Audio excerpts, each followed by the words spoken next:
Chapter 18. Let's get physical. Nick stepped outside, through the kitchen door, and into the back garden, where the crisp morning air kissed his skin, brushing gently against his cheeks and forearms. It carried with it the faint, earthy tang of dew-covered grass, mixed with the sweet, drifting scent of late summer blooms. The contrast between the cool breeze and the gentle warmth of the sun overhead was invigorating, like nature's own version of a cold plunge and hot soak. He paused for a brief moment, letting the stillness wash over him. The lawn shimmered with dew, tiny droplets clinging to each blade like fragments of crystal, catching the morning light and scattering it in 1,000 soft reflections. The hedges, trimmed to geometric perfection, stood tall and proud, silent sentinels that bordered the Stenhouse estate with elegance and precision. Everything here felt like it had been designed with deliberate care, and yet it didn't feel cold. It felt lived in, maintained, respected. This is what security looks like, Nick thought. Not just walls and gates, but order, harmony. He remembered James turning left earlier, disappearing past the garden path that led to the underground gym. With purpose threading through his stride, Nick followed. The manicured grass gave way to smooth stone tiles, and, just ahead, a sleek glass and steel structure jutted subtly out of the ground, a disguised entry to the subterranean facility. Reaching the stairwell entrance, Nick paused at the threshold. The air here felt denser, charged with something he couldn't quite name. He took a breath, steadying himself. 12 flights down, he descended. With every step, the temperature dropped by a fraction. The light shifted too, warmer tones giving way to cooler, more clinical illumination embedded in the walls. The sound of his footsteps echoed around him, each one ringing sharp and clear against the polished stone. The deeper he went, the more he felt the weight of it. Not oppressive, but grounding. A sense of descent, not just into earth, but into purpose, into something designed. At the first landing, he turned left and began the second set. 12 more flights. The silence pressed in around him now, broken only by that rhythmic beat of footfalls. It wasn't unlike a countdown, like the final moments before a mission, the quiet before a sparring bell. His heart began to respond, not with anxiety, but with focus. He was entering a place of transformation. Finally, the base, a softly lit corridor, greeted him, wide and immaculate. 2 sleek doors stood ahead, identical in design save for the labels. Male changing room and female changing room. No creaking hinges, no old-school lockers clanging open. Everything here hummed with quiet efficiency. Nick stepped into the male changing room without hesitation. The interior was ultra-modern. Cool grey panels and mirrored walls gave the space a sense of openness. Subtle neon accents glowed along the ceiling and floor seams, casting gentle blue hues that danced faintly across the surfaces. The air inside smelled faintly of citrus and cedarwood. Fresh, energizing, professional. Motivational quotes lined the walls in minimalist fonts. Discipline is the bridge between goals and accomplishment. Jim Rohn. It's not about being the best. It's about being better than you were yesterday. A soft instrumental beat played on loop, calculated to boost focus without distraction. On embedded high-definition displays, fitness tutorials played silently. Athletes demonstrating perfect deadlifts, lunges, rotational stretches. No wasted motion, only efficiency. Nick's eyes were drawn, to a detail that caught him off guard. 2 lockers, side by side, one engraved N. Adams, the other J. Hunter. Not temporary tags, not stickers. Laser-etched permanence. It sent a ripple through him, not quite shock, but something deeper.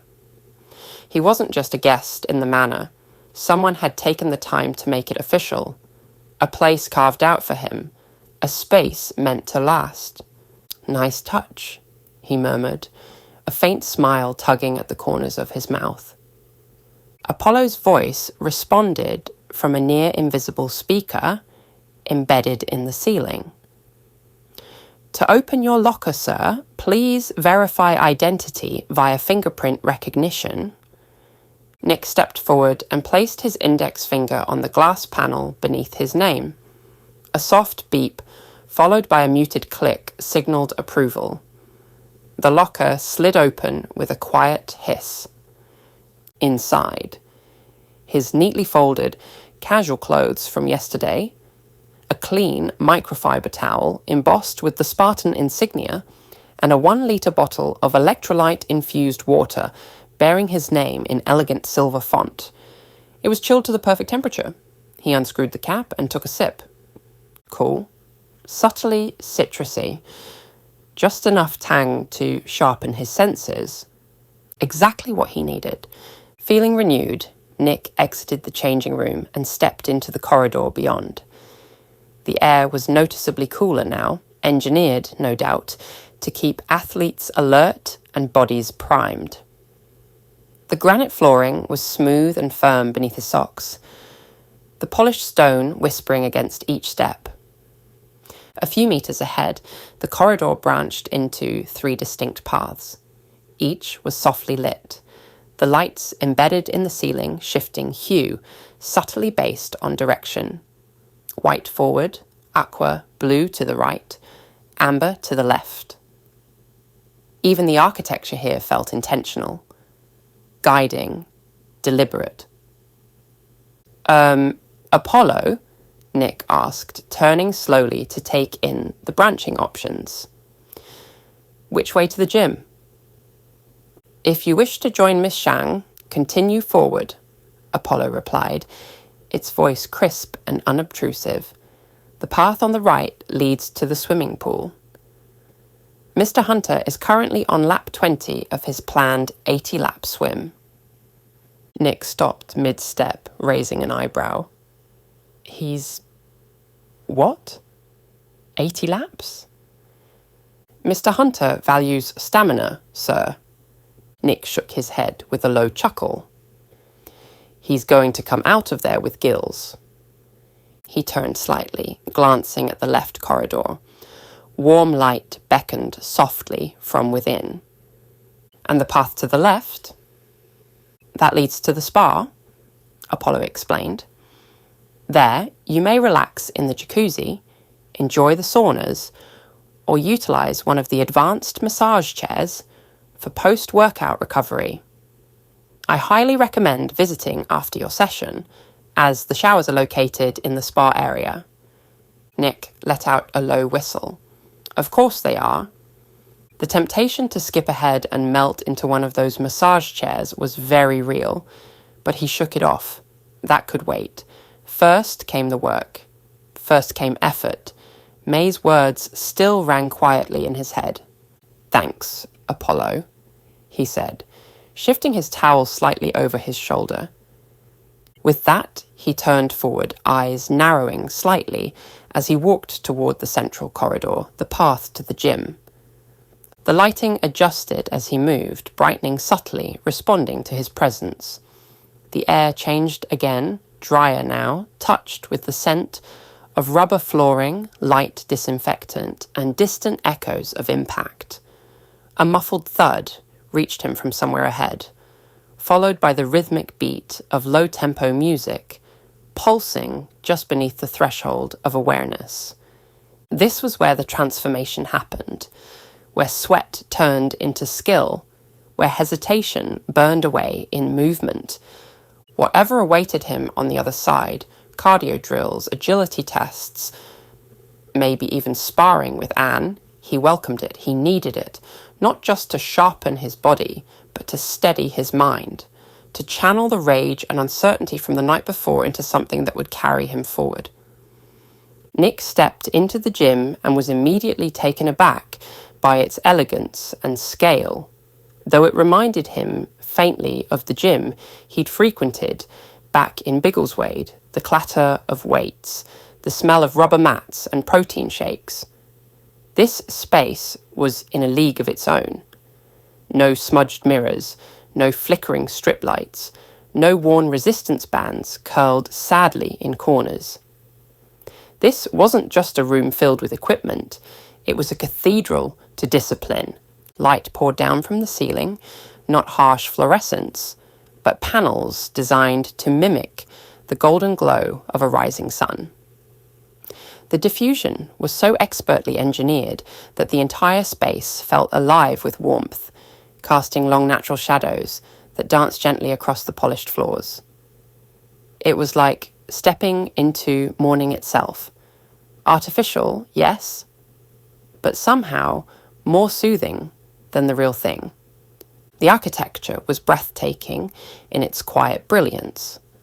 Curved walls with soft edges met sweeping arches overhead, and subtle grooves in the surfaces guided the eye gently across the room.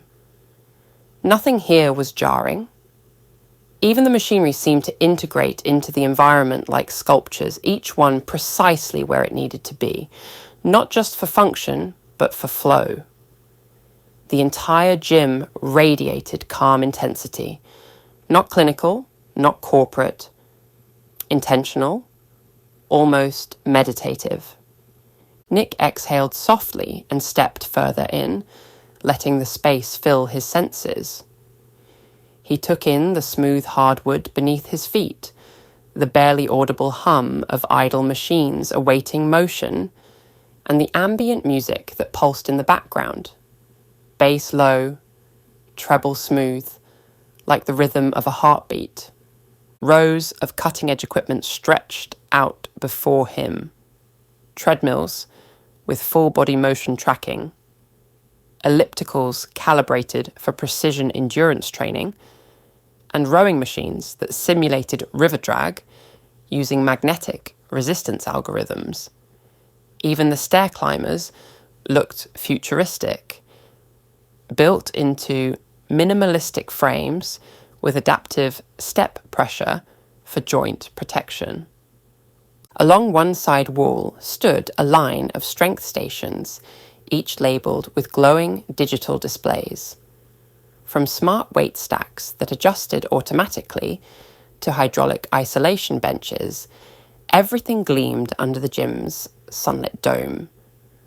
The scent in the air wasn't just sterile cleanliness, but eucalyptus and lemon balm, fresh, invigorating, a scent you felt in your lungs. It was, by every metric, a fitness enthusiast's dream. But even that wasn't what held Nick's attention. Then his gaze found Anne. She stood near a mirrored wall, isolated in a pool of quiet energy, flowing through a yoga sequence with steady, practiced grace. She moved like water, deliberate, fluid, alive.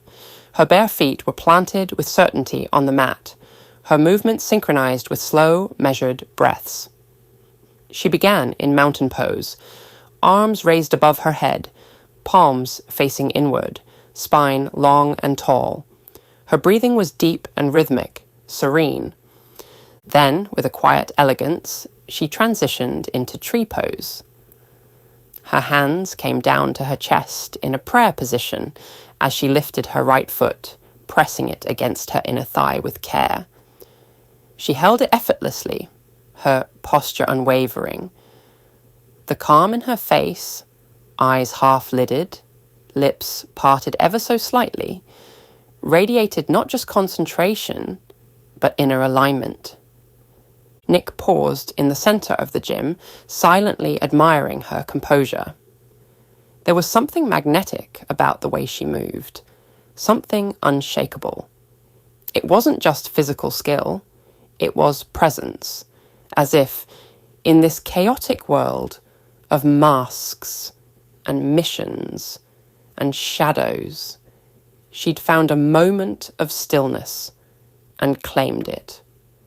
"Fancy joining me in yoga, Nick?" she asked suddenly, breaking the silence with a gentle tease. Her tone was light, but her stance didn't falter.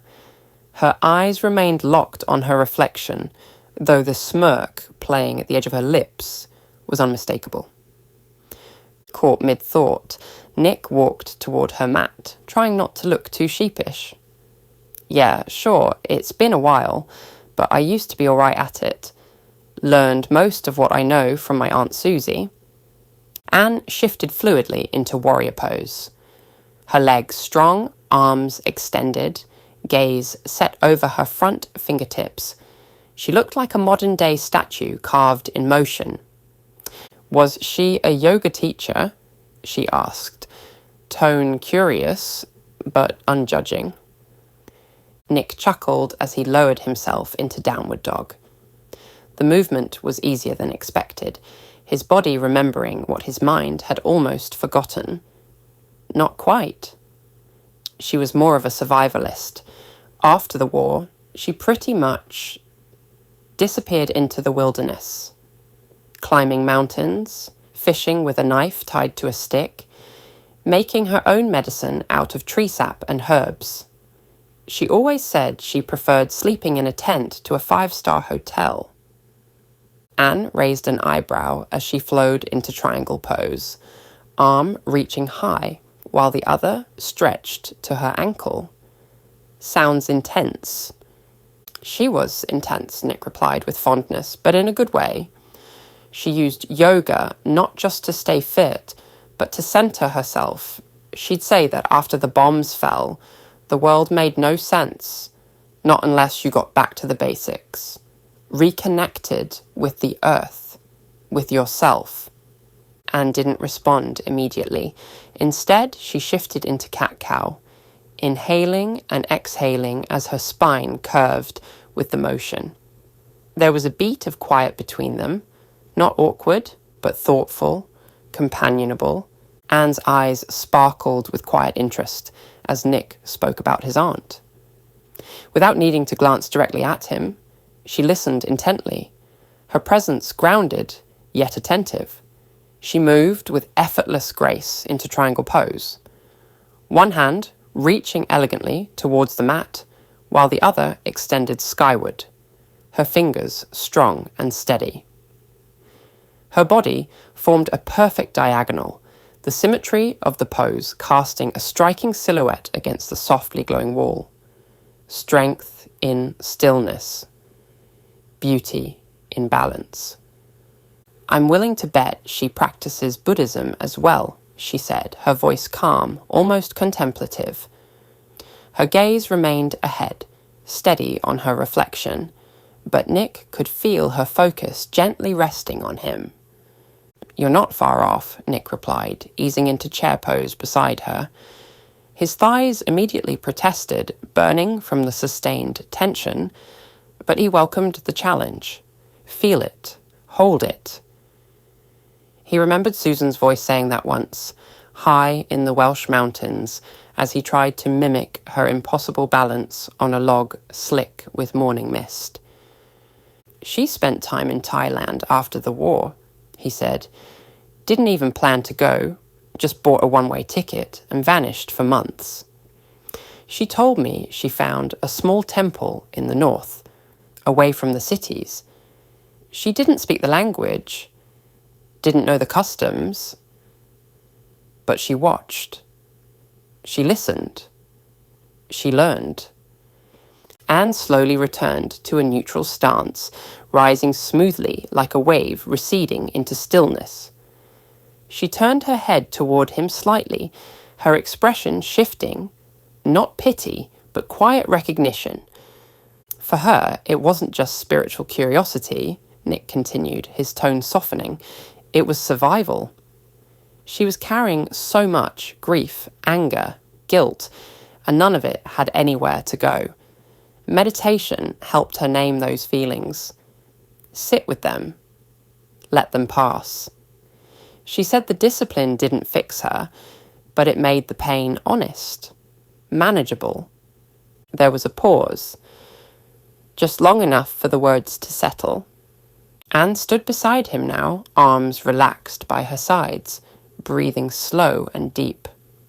Mindfulness, she echoed. It's harder than people think. Everyone wants peace, but no one wants to sit in silence long enough to find it. Nick gave a small nod, shifting into Warrior 1, grounding himself into the mat, arms rising in a strong V overhead. Susan always said, the silence is where you find the truth, not the version you show others, not the one the world expects, just the real one. And yeah, it can be ugly, but it's yours. Anne followed him into the pose, her alignment sharp, precise. She sounds like she wasn't afraid to look inward. Nick let a quiet smile curl at the edge of his mouth. She was terrified. But she did it anyway. That's what made her brave. He paused, lowering his arms slowly. That's why she always chose the wild over the world. The mountain over the mansion. She wanted to live in a place that demanded presence, where you couldn't scroll past your feelings or drown them in distraction. Anne inhaled through her nose, then exhaled slowly, letting her breath anchor her movements. She transitioned into standing forward fold, her fingertips brushing the mat, spine lengthening. She found freedom in simplicity, Nick added, following suit. In clean air, real danger, and silence so deep it echoed. She built her own shelters, collected rainwater, purified streams. She didn't just survive, she thrived out there. Anne straightened gradually, rolling up through her spine, her posture relaxed but thoughtful. She looked at Nick fully now, eyes soft, appreciative. Sounds like she really found herself out there. Nick exhaled, a flicker of fondness glinting behind his eyes. Half a memory, half a longing. She did.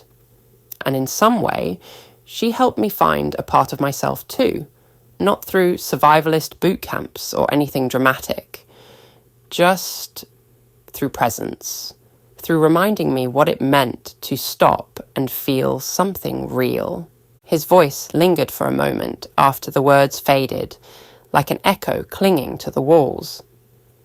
Anne held his gaze, unmoving, and for a few breaths the space between them shifted, no longer filled with poses or postures, but something quieter, something deeper, a kind of stillness, not just of the body, but of understanding.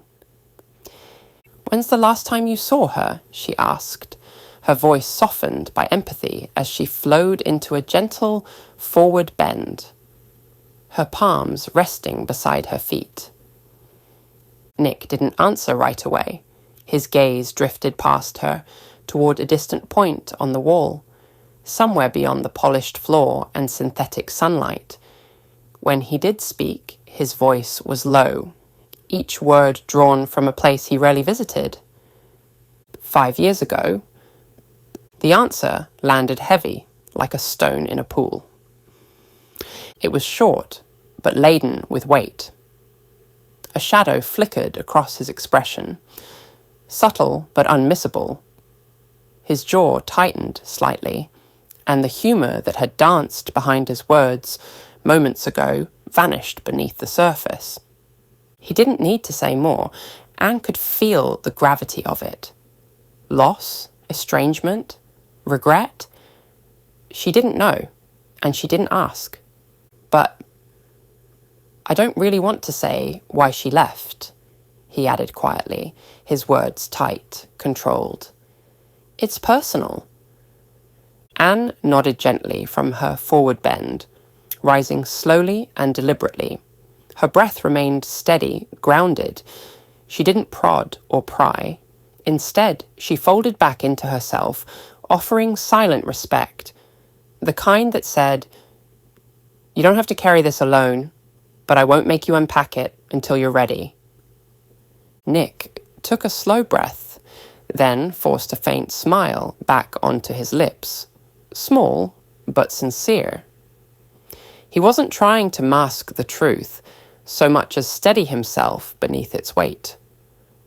"But my uncle said she's coming to visit soon," he added, like the flick of sunlight through a curtain. "So, you'll get to meet her. She's a bit wild, but I think you'll like her." The mood softened. The heaviness eased. Anne smiled, the kind that came from warmth, not pity, and brought her hands to a prayer position at her chest as she shifted into standing rest. "I'm looking forward to it. She sounds like the kind of person who walks into a room and changes the air." Nick chuckled under his breath. "She doesn't walk. She storms. Like she's got lightning in her blood and no time for small talk." Anne laughed gently at that, and the sound filled the gym like music. The tension that had passed between them now settled into something more intimate, comfortable even, a mutual trust freshly sown. They both held their poses for a quiet stretch of time, their breath rising and falling in steady rhythm. Around them, the world of polished steel, digital monitors, and elite equipment faded into the background. The chaos of London, the weight of responsibilities, the ghosts of the past, they all drifted to the edge of thought. In here, in this mirrored sanctuary, beneath the surface of the world, things felt simple. As they completed their yoga session, Nick and Anne stood tall, stretching out the final traces of tension. The sheen of sweat on their skin glistened softly in the warm, simulated sunlight, highlighting the effort they'd already put in. Their limbs were loose, breath steady, and minds clear. A rare clarity that only came after deliberate movement and focus. The gym around them had subtly shifted in tone. What had begun as a sanctuary of stillness was now alive with momentum. The low thrum of treadmills in motion, the soft clink of weight plates being loaded, and the rhythmic hiss of hydraulics filled the background like the start of a symphony warming up. Nick placed his hands on his hips and scanned the room, his gaze trailing across the cardio banks, weight racks, and resistance stations. "So," he said, voice casual but energized, "what machine do you fancy using first?" Anne's eyes followed his line of sight, eventually settling on the cardio section. A few others were already in motion, running, climbing, pushing themselves through the morning grind. She watched them with a quiet kind of appreciation. Their discipline, their focus. The atmosphere had changed, yes, but it wasn't chaos. It was concentrated effort.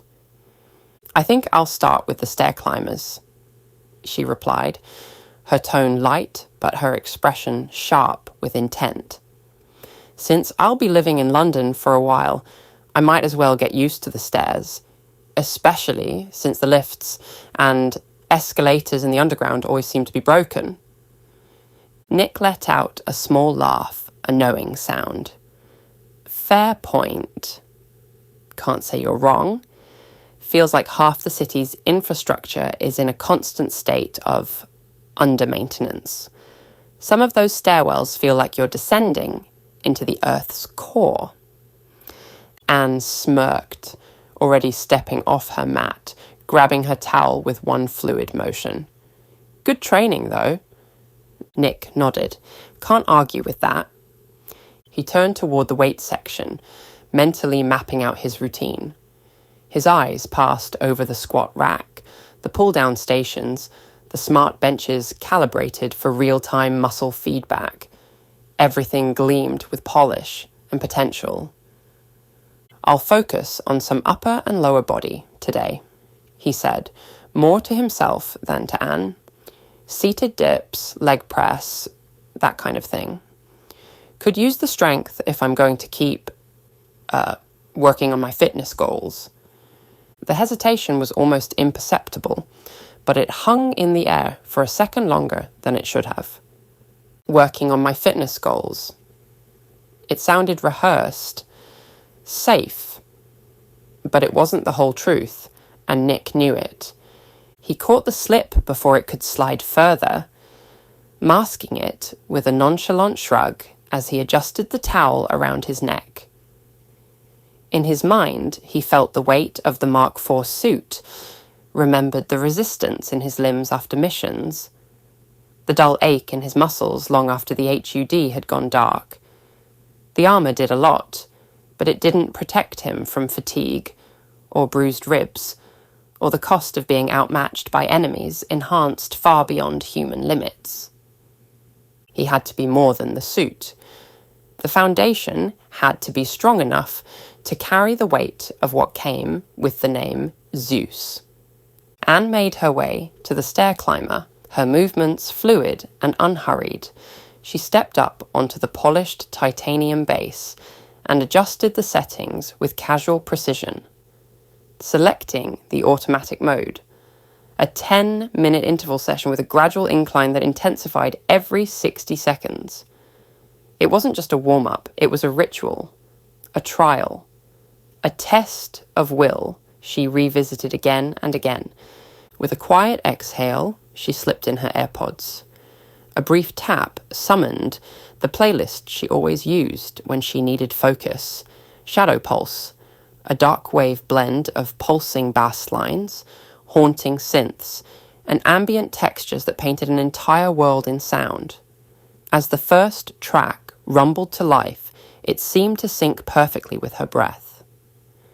The rhythm grounded her, centered her, and just like that, the rest of the gym, the polished machines, the LED glow, even Nick's presence, faded into the background. Her body moved, climbing with instinctive precision, but her mind drifted backward, to Stevenage, to the years that carved her. Her childhood had not been kind. She remembered the taunts first, words spat like venom across the streets, sneers laced with suspicion. Half-breed, UAA scum. Go back to where you came from. The children who echoed their parents' poison, then the stares, the judgment, the quiet calculation in people's eyes, measuring her worth not by her mind or her effort, but by her name, by her blood. And then the bruises. They didn't start until she was 9, but once they came hard. A trip down the stairs, a gang of older kids cornering her near the playground at the park, fists clenched and eyes full of inherited hate. She didn't cry, not in front of them, but the pain, physical, emotional, left a mark deeper than anything on the surface. May had done her best, protective, always, but her lessons were gentler than Anne needed. "If you must fight," her mother would say, folding laundry or chopping garlic, "do it only in self-defense. Violence must never be the first answer," wise words, but they didn't help her learn how to defend herself. Not truly. So, Anne turned to something else. Late at night, after May fell asleep, Anne would sneak into the main bar and stream movies from the TV, especially Bruce Lee movies. Enter the Dragon, Way of the Dragon, Fist of Fury. She didn't watch them for the spectacle. She studied them, frame by frame, replaying scenes over and over. She mimicked his stances in the back garden under grey skies, her bare feet pressing into damp grass. She traced his footwork in chalk on the pavement, and drilled movements until they became muscle memory. Jeet Kune Do wasn't just a martial art, it was a blueprint for reclaiming control, a way of turning vulnerability into velocity. At first, May had been horrified. She found Anne one evening practicing flying kicks against a tree and shouted herself hoarse. But gradually, something changed. She saw that her daughter wasn't seeking violence. She was building armor. Invisible, but unbreakable. Now, years later, as the stair climber picked up speed and the burn ignited in her thighs, Anne welcomed the challenge. Sweat prickled along her brow and slid down her back. Her breath deepened. Her lungs began to strain. But still she climbed. She climbed because she remembered. She climbed for the girl who had stood alone against fists and slurs. She climbed for the woman she was becoming, disciplined, dangerous, and no longer afraid. Her playlist surged, percussion pounding like a battle cry. The tempo matched her rising pulse. Her feet rose and fell with increasing urgency, but her posture stayed immaculate. Shoulders down, back straight, core engaged. Her heart beat not with anxiety, but with resolve. Each step was more than motion. It was defiance. A statement. I'm still here. I'm stronger. I'm not going back. And somewhere, deep beneath the pulsing music, she heard Bruce's voice, clear as ever. Absorb what is useful. Discard what is not. Add what is uniquely your own. Anne's eyes narrowed with focus. Her breathing found its rhythm. She wasn't climbing stairs, she was climbing out of her past, out of limitation, out of fear. And she wasn't stopping. Not now. Not ever. As Nick settled onto the seated dip machine, he adjusted the weight with quiet focus, selecting 15 kilograms. It wasn't light, but it wasn't about breaking records. It was about discipline, about consistency, about showing up when it counted. He wrapped his fingers around the cool steel handles. The machine gave a slight creak as he shifted his weight, setting his feet firmly against the floor. His muscles tensed, and his mind, as if triggered by the strain, drifted into darker terrain. The image returned unbidden. Ben Redding's contorted face, wild eyes veined red, spittle at the corners of his mouth, and that monstrous grip crushing Nick's throat like a vice. The memory was visceral, burned into the folds of his brain. He hadn't been thinking in that moment. Not clearly. He'd been surviving, fighting for air, for consciousness, for control.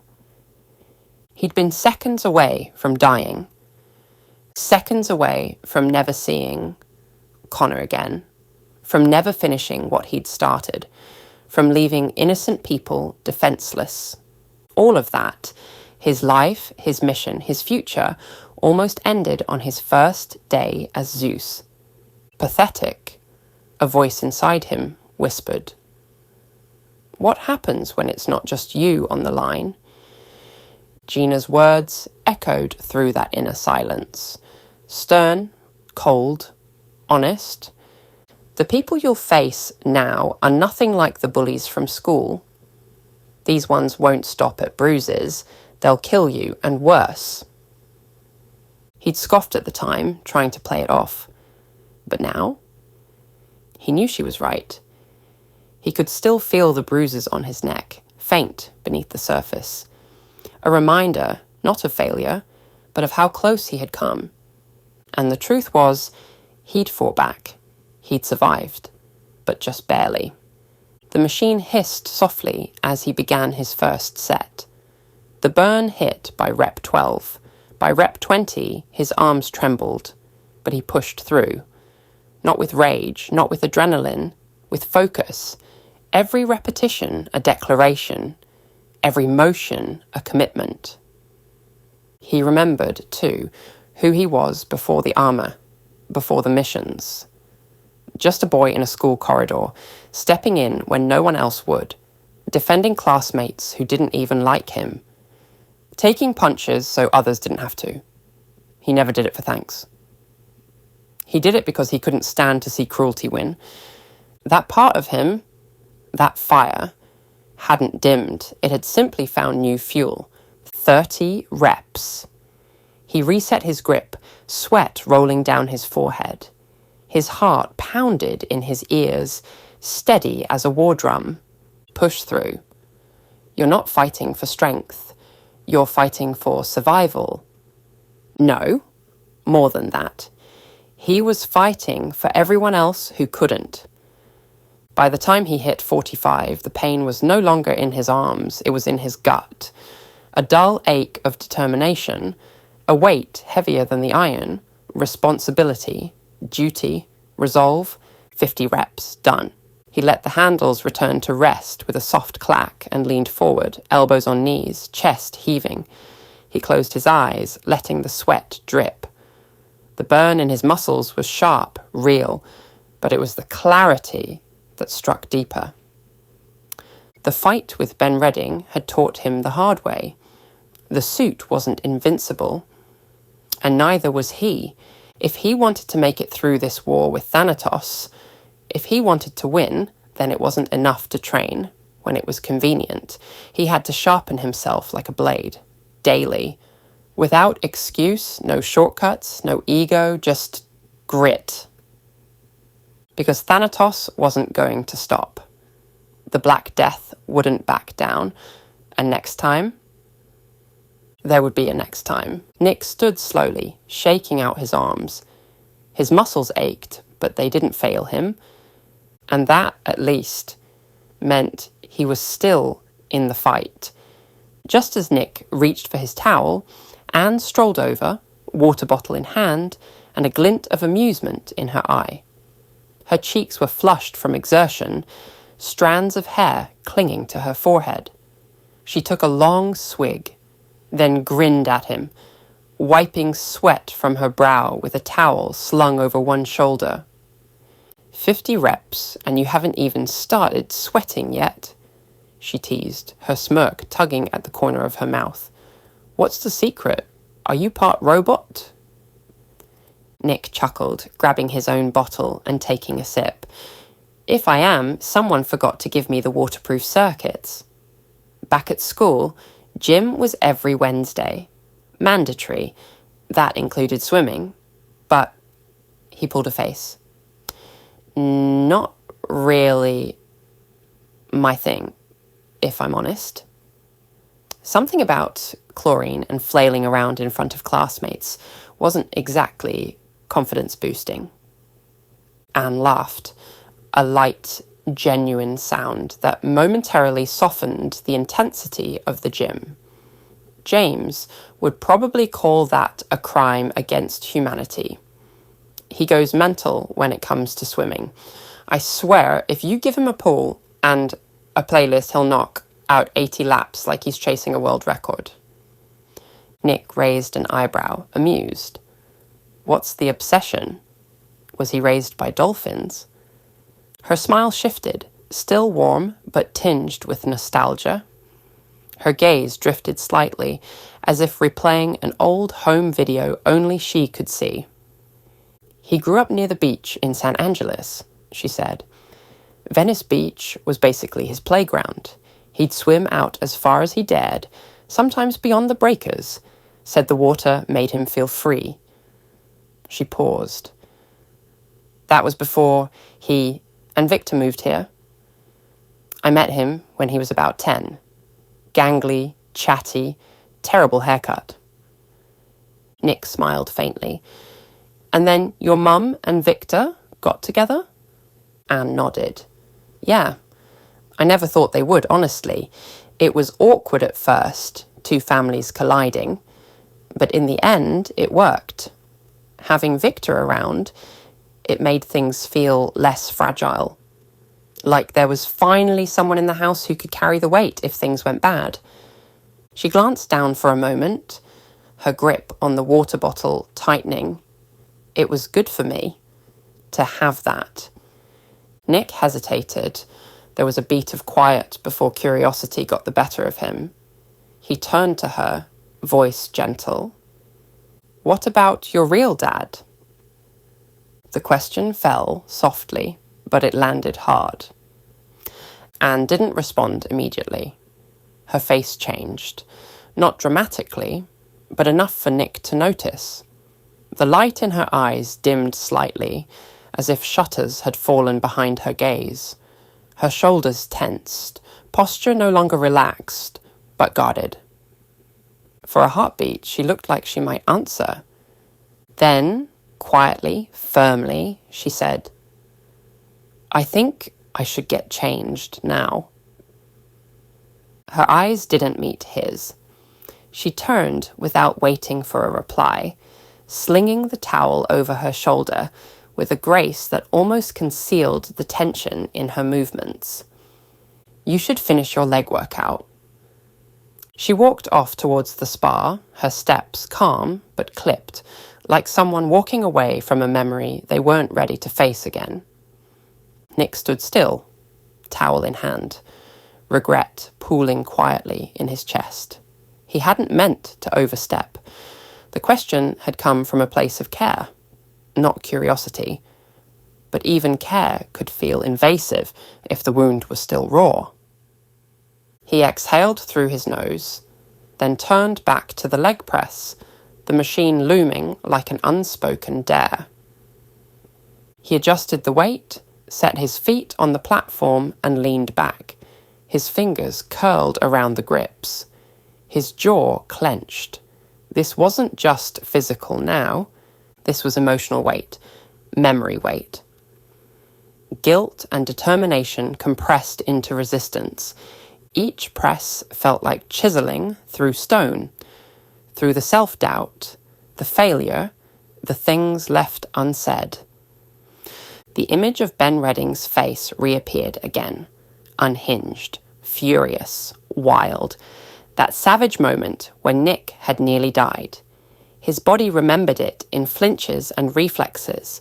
His throat almost tightened with phantom pressure, but he didn't stop. Not this time. 20 reps in, his thighs burned. At 30, his breath came in short, controlled bursts. By 40, sweat had soaked through his shirt, droplets sliding down his temples. He reached 50, not one less. Finished, he slumped forward, arms resting on his knees, chest heaving with the effort. But inside, something was quieter, more grounded. He had survived Redding, and he would survive the next one. Because surviving wasn't enough anymore. He had to be ready, truly ready, for Thanatos, for the streets, for the ones who couldn't fight back. He wiped his face, downed the last of his water, and stood slowly, joints stiff but soul steady. Then, without a word, he made his way toward the spa's shower area. Not to relax, not yet, but to recover,